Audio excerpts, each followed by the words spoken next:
Media మిత్రులందరూ నమస్కారం. తెలంగాణ రాష్ట్రంలో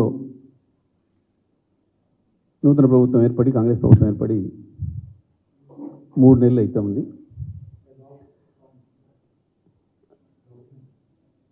సరే 3 నెలలు అనేది తక్కువ కాలమేం కాదు. మేము మార్పు తెస్తామని చెప్పి ప్రజలకు మాట ఇచ్చి ఏదో కొత్తలకు అవకాశం రాదండి, కొత్తలకు ఇవ్వండి, మాకు 10 ఏళ్ళు ఇచ్చారు కదా బీఆర్ఎస్కి కేసీఆర్కి అని చెప్పి చెప్తే ప్రజలు కూడా అవకాశం ఇచ్చారు. మార్పు కనపడుతుంది బ్రహ్మాండంగా, అందులో సందేహం ఏం లేదు. కాకపోతే దురదృష్టం ఏంటంటే మార్పు తిరోగమనం వైపు ఉంది. మార్పు అనేది ఎప్పుడు కూడా ప్రజలు కోరుకునేది ఉన్న స్థితి నుంచి ఒక మెట్టు ముందుకు పోవాలి, వాళ్ళ జీవితాల్లో వెలుగులు నిండాలి, ప్రజల ఆదాయాల్లో పెరుగుదల రావాలి, ప్రజలకు సమస్యలు ఏదంటే పరిష్కరించబడాలి అనేది కోరుకుంటారు. ప్రభుత్వాలు వచ్చినప్పుడు, కొత్త ప్రభుత్వాలు వచ్చినప్పుడు అవకాశం ఇస్తామని చెప్పి పార్టీలు చెప్పినప్పుడు అది కోరుకునే అవకాశం ఇస్తారు. కానీ దురదృష్టం ఏంటంటే పాపం ప్రజలు బీఆర్ఎస్ పాలనలో పొందిన అనేక అవకాశాలని ఇలా కోల్పోతున్నారు. భగీరథతోని కేసీఆర్ గారు తెలంగాణలో ఒక ఆడపడుచు కూడా బిందె పట్టుకొని రోడ్డు మీకు వచ్చే పరిస్థితి లేకుండా చేయాలి అని చెప్పి లక్ష్యంతో ఏదైతే పనిచేసి నీళ్ళు ఇచ్చిండ్రో ఇవాళ మారిపోయింది పరిస్థితి. మళ్ళీ నీళ్ళ కష్టాలు మొదలైన గ్రామాలలో ట్యాంకర్ల కొరకు ఎదురు చూడాల్సిన పరిస్థితి, పట్టణాల్లో కూడా ట్యాంకర్ల కొరకు ఎదురు చూడాల్సిన పరిస్థితి వచ్చేసింది. అప్పుడే ఈ వ్యవసాయ రంగం పరిస్థితి మరీ దారుణంగా తయారైంది. సరే కరువు అనేది కాలం తీసుకొస్తే వేరు, ప్రకృతి తీసుకొస్తే వేరు. కానీ ఇవాళ ఉన్న కరువు ఈ ప్రభుత్వం యొక్క చేతగాంతనం వల్ల, ఈ ప్రభుత్వం యొక్క అసమర్థత వల్ల, లేదా ఈ ప్రభుత్వం యొక్క సోయిలేనితనం వల్ల, పట్టింపులేనితనం వల్ల, ప్రజల పట్ల కమిట్మెంట్ లేకపోవడం వల్ల వస్తున్న కరువు. దురదృష్టం ఏంటంటే గతంలోనైతే కరువు ఛాయల్ని అంచనా వేసి రైతు తన పొలం నాటు తక్కువ పెట్టుకునేవాడు, యాసంగి పంట చేయడమే తక్కువ చేసేవాడు భూమి తగ్గించుకొని. కానీ కేసీఆర్ మీద ఉన్న విశ్వాసం, ఎట్టి పరిస్థితుల్లో మమ్మల్ని గట్టెక్కిస్తాడు, ఒడ్డును చేరుస్తాడు అనే నమ్మకం ఏదైతే ఉండేనో గత 10 ఏళ్ళుగా, అదే నమ్మకంతో ఈసారి పాపం యాసంగి వరి నాట్లు పెట్టుకున్నారు రైతులు. ఇవాళ లక్షలాది ఎకరాలు ఎండిపోతున్నాయి. ఏ రైతు అయితే నాటు పెట్టుకున్నాడో అదే రైతు దురదృష్టవశాత్తు పంట కాకముందే కోయాల్సిన దుస్థితి. వరి కోసిన తర్వాత దాని అడుగులో పశువులు మేపాల్సిన రైతులు వరిచేనే పశువులతో మేపే పరిస్థితి. కొన్ని చోట్ల గొర్రెలకో మేకలకో మేపుకోవడానికి అమ్ముకునే దుస్థితి, కనీసం విత్తన గింజల పైసలను వస్తాయేమో అని. ఇది రాష్ట్రంలో ఎక్కడ చూసినా కనపడుతున్న పరిస్థితి. గతంలో నాగార్జున సాగర్లో 510 స్థాయిలో ఉన్నప్పుడు కూడా నీళ్లు ఖమ్మం జిల్లాకు మంచినీళ్ళు కావాలనో ఇంకో వంకతోనో నీళ్లు తీసుకొని ఆ మధ్యలో తూముల నుంచి వెళ్ళి లీకేజీల ద్వారానో ఇంకో పద్ధతుల్లో రైతులకి ఉపయోగపడే పద్ధతుల్లో చేసి రైతాంగం పంటను కాపాడింది కేసీఆర్ ప్రభుత్వం గతంలో. ఒక ఎకరం కూడా ఎండిపోనివ్వలే. కానీ ఇవాళ అవకాశం ఉండి కూడా దురదృష్టవశాత్తు ఆ జిల్లాకు సంబంధించిన మంత్రులకు సోయలేదు, ముఖ్యమంత్రికి సోయలేదు. ఇంత పెద్ద మాటలు చెప్పే ముఖ్యమంత్రి కర్ణాటక నుంచి తేవచ్చు. కర్ణాటకలో నీళ్ళు ఉన్నాయి, పైన నారాయణపూర్లో ఆల్మట్టిలో నీళ్ళు ఉన్నాయి. మరి వీళ్ళ దోస్తులే ఆడ, వాళ్ళే వచ్చి ఇక్కడ ప్రచారం చేసి గెలిపించారు. మాకు ఒక 10 టీఎంసీలో నీళ్ళు ఇవ్వండి, అది కూడా అక్కర్లేదు, ఒక 5 టీఎంసీలో నీళ్ళు ఇవ్వండి, ఇంకొక 2 తడులు నీళ్ళు ఇస్తే నాగార్జున సాగర్ కింద ఇలా ఎండిపోతున్నాను దాదాపు 3 లక్షల ఎకరాలు పంట చేతికి వస్తుంది, రైతాంగం బతికిపోతారు అడిగే సోయి లేదు. అసలు ప్రభుత్వం అనేది ప్రజల కొరకు ఉంటుందని, ప్రజలు వాళ్ళ ఆకాంక్షల కొరకు మమ్మల్ని ఎన్నుకున్నారనే సోయి లేదు వీళ్ళకి. వాళ్ళు ఇంకా ఎన్నికల సభలలో తిట్టినట్టు నేను బూతులు తిట్టుకుంటూ నడుస్తాను, నేను మానవ బాంబులు అయితే పెట్టు బాంబుల దుకాణాలు గతంలో ఉండే. నీ గతంలో ఉద్యమకారుల పైన తుపాకులు తీసుకొని తుపాకులు ఎక్కువ ఎట్టి దిగిన నీకు బాంబులు వేయడం పెద్ద లెక్కేం కాదు.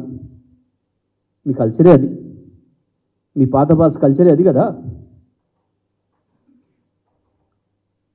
పేగుల మేడకి వేసుకుంటాం, కసాయుడివా, ఏం భాష ఉపయోగిస్తున్నావు? వేసుకుంటూనే ఉన్నావు. ఇవాళ లక్షలాది మంది రైతుల పేగులు వడి తిరిగి నీ మెడలోనే పడుతున్నాయి. కళ్ళ ముందట చేతికొచ్చే పంట ఎండిపోతుంటే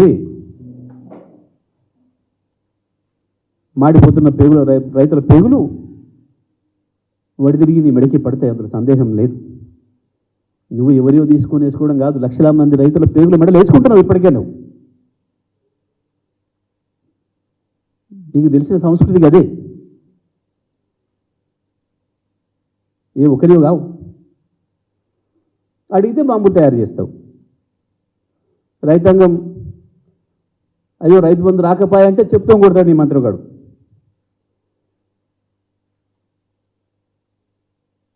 సో ఇంత ఒక్కరోజు ఇప్పటి వరకు ముఖ్యమంత్రి అనేవాడు కానీ, ఇరిగేషన్ మంత్రి కానీ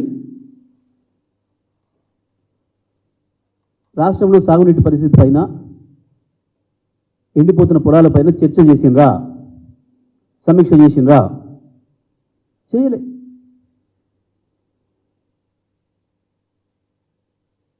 కేసీఆర్ ఈ పరిస్థితి ఉండేది అయ్యాలా? ఎన్ని వేల కోట్ల రూపాయలు నష్టపోతా ఉన్నారు రైతాంగం ఇవాళ. ఒకవైపు రైతు బంధు రాక వస్తుంది ఏమో నమ్మకంతో అప్పు తెచ్చి పెట్టుబడి పెడితే పైన లాభాలు పక్కన పెడితే అసలు పెట్టుబడి పోయి ఇవాళ రైతాంగం మళ్ళీ దెబ్బతిని పాత పరిస్థితికి అప్పుల పాలయ్యే పరిస్థితికి వస్తూ ఉంది తెలంగాణలో. ఇవాళ లెక్క చెప్పమనండి, ఎంత పంట తీస్తారో.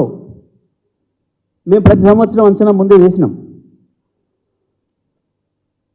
వానకాలం అయితే వానకాలం, యాసంగి అయితే యాసంగి.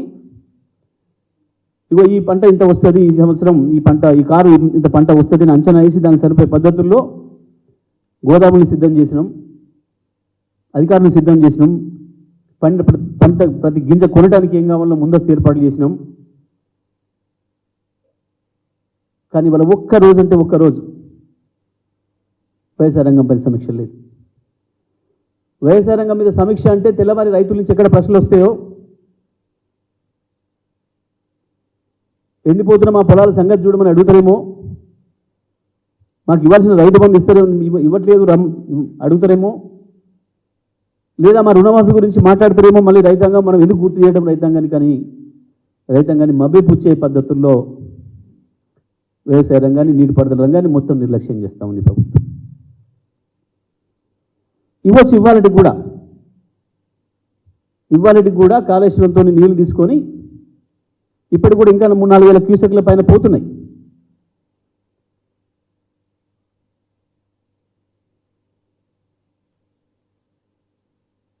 మొత్తం ఎస్ఆర్ఎస్పి ఫేజ్ 1 ఫేజ్ 2 ఎక్కడ కూడా ఒక్క ఎకరం ఎండిపోకుండా నీళ్ళు ఇచ్చే అవకాశం ఉండే. స్వయంగా నీటిపారుదల శాఖ మంత్రి గారి ఊరు వరకు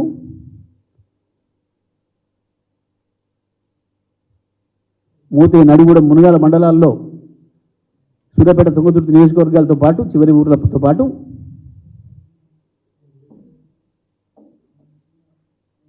వరంగల్ వరకు ఎక్కడ కూడా ఒక ఎకరం ఎండిపోకుండా నీళ్ళు ఇచ్చే అవకాశం ఉండే.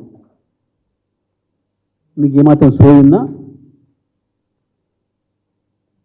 ప్రజల కొరకు పని చేయాలి, ముందస్తు ఆలోచన చేసుకోవాలి, జాగ్రత్త తీసుకోవాలి, సోయి ఉంటే ఇవాళ ఈ పరిస్థితి వచ్చేది కాదు.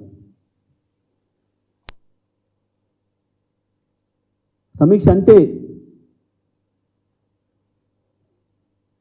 రైతాంగాన్ని మేల్కొల్పినట్టు అవుతుంది. కాబట్టి అది ఆ సమస్య లేదు, కరువు మాకు కనబడతలేదు, పొలాలు ఎక్కడ ఎండిపోవడం లేదు అని అనుకున్నా. ప్రజలు అట్లా అనుకుంటేట్టు చేయాలి అన్న ఒక కుట్రతోనే ఇవాళ వ్యవసాయ రంగం పైన, కరువు పైన, నీటిపారుదల రంగం పైన సమీక్షలు నిర్వహించడం లేదు. ఏమైనా మేం ప్రారంభం చేసినాయి, మేము శంకుస్థాపనలు చేసి నిర్మాణాలు పూర్తి చేసినాయి, మేము నోటిఫికేషన్లు ఇచ్చి పరీక్షలు నిర్వహించి అన్ని పూర్తి చేసి చేతికి ఇవ్వాల్సిన సర్టిఫికెట్లు గివించుకుంటా మేమేందో చేసినాం, మేము అన్ని గ్యారెంటీలు అమలు చేసినాం. మీకు మీరు చెప్పుకొని తిరిగితే సరిపోదు, ప్రజల జేబుల్లోకి రావాలి, ప్రజల కడుపులు నిండాలి.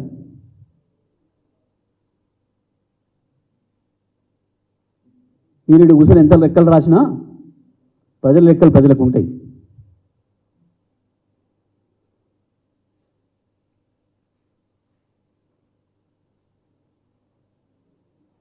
మీరు నియామక పత్రాలు ఇచ్చేనాడు ఉద్యోగాలకి నోటిఫికేషన్ డేట్ కూడా ఇవ్వండి, అర్థమైపోతుంది ఎవరు పునాది వేసినరో, ఎవరు నిర్మాణం చేసినరో.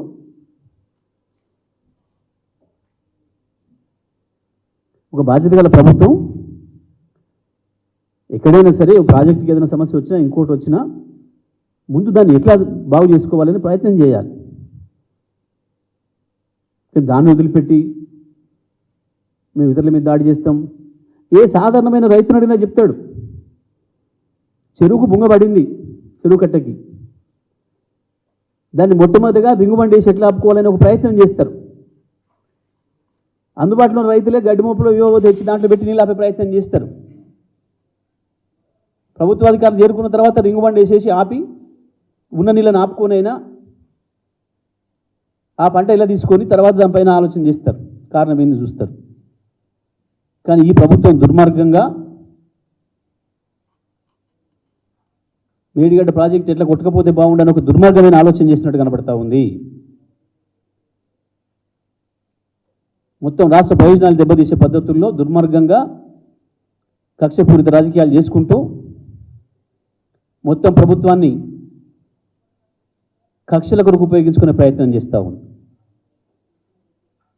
మాట్లాడితే పోలీస్ కేసులు, సోషల్ మీడియాలో ఎవరైనా ఒక యాక్టివిస్టు మా ఊళ్ళో మంచినీళ్ళు లేవు అన్నందుకు దాంట్లో పెట్టినందుకు కేసు, మా ఊళ్ళో పొలం ఎండిపోయింది అని చెప్పి ఎండిపోయిన పొలాన్ని చూపించి సోషల్ మీడియాలో పెడితే కేసులు, పట్టుకుపోయి కొడతాం, జైల్లో పెడతాం. ఇవి చాలా అయిపోయినాయి, ప్రపంచం చాలా చూసింది ఇటువంటివి.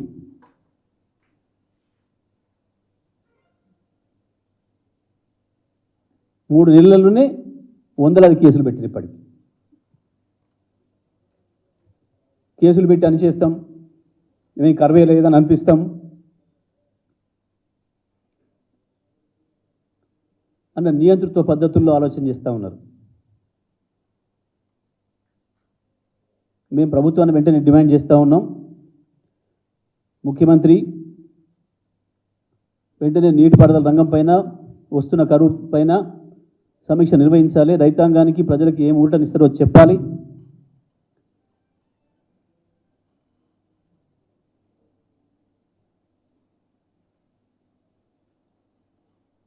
రేపు హైదరాబాద్ నగరంతో సహా అన్ని పట్టణాలకు కూడా నీటి సమస్య రాబోతుంది. ఇప్పటికీ అనేక పట్టణాలలో నీళ్ళ సమస్య మొదలై వందలాది వేలాది ట్యాంకర్లు తీసుకోవాల్సిన పరిస్థితి మొదలైంది. కనీసం సోయలేదు ప్రభుత్వానికి.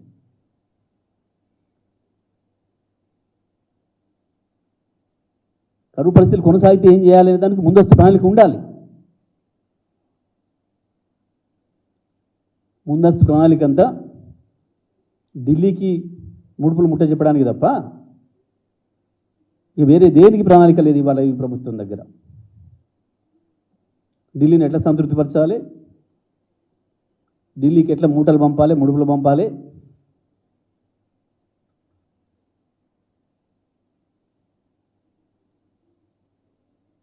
ఇప్పటికి 8 సార్లు 9 సార్లు ఢిల్లీ పోయిన ముఖ్యమంత్రి ఒక్కసారన్నా ఎండిన పొలాల దగ్గరికి పోలేదు ఎందుకు?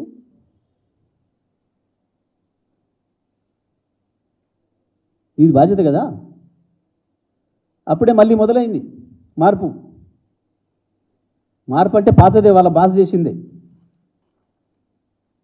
ఏది రైతాంగం నువ్వు ఇచ్చే వచ్చేదాని కరెంటుకు బావుల కాడికి పోయి కరెంట్ షాకులతోని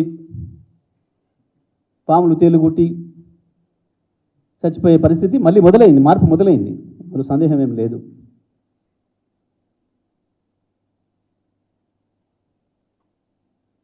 నీ బాసు చంద్రబాబు కాలంలో ఏం జరిగిందో ఇప్పుడు నీ కాలంలో గది మొదలైంది మార్పు. కానీ ప్రజలేమో పాపం ఇంకేదో మార్పు వస్తుంది అనుకుంటే ఈ మార్పు వచ్చింది.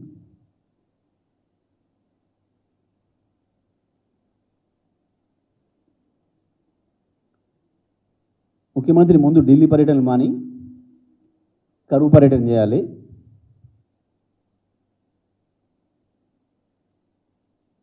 కరువుతో దెబ్బతింటున్న రైతాంగానికి ఏం ఊటనిస్తారో చెప్పాలి. ఏమేమి అవకాశాలు ఉన్నాయో వాడటానికి. కర్ణాటక నుంచి నీళ్ళు తీసుకొస్తే తప్పకుండా నాగార్జున సాగర్ ఎడమ కాలువ రైతాంగాన్ని బతికించుకునే అవకాశం ఉంది. ఆ పని చేయాలి మొట్టమొదటి. కరువుతో దెబ్బతింటున్న తెలంగాణ రైతాంగం తరఫున బీఆర్ఎస్ పార్టీగా మేము డిమాండ్ చేస్తూ ఉన్నాం. వెంటనే ఎండిపోతున్న పొలాలను నీళ్లు తీసుకొచ్చి కాపాడాలని చెప్పి బీఆర్ఎస్ పార్టీగా మా డిమాండ్.